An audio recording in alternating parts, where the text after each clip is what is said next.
Ketchup, পিঁয়াজ, কেঁচা জলকীয়া, বিলাহী আৰু এইটো মাছখিনি বইল কৰা লোৱা হৈছে আৰু এইবিলাক মছলা, তেল, এইটো গৰম মছলা, তেজপাত, চিকেন মছলা,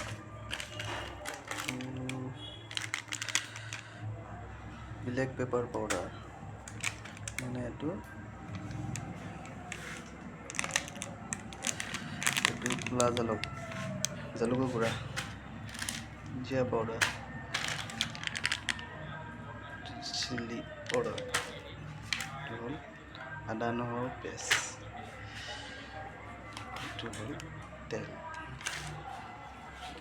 আহক চাওক বনাওক। প্ৰথম বস্তুখিনি ফ্ৰাই কৰিলেও হ'ব, ফ্ৰাই কৰি তাৰপিছত বনোৱা হ'ব।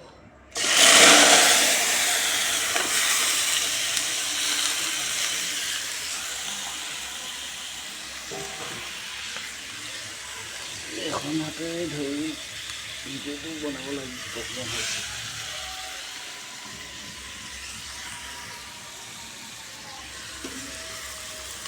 মাছটো মানে বইল কৰি লৈ ফ্ৰাই কৰাৰ পিছত বেছি টাইট হৈ যায়, মানে মাংসৰ নিচিনা হৈ যায়। তাত মাংসত যি মছলা দিয়া যায় সেইবিলাকে দিয়া যায়।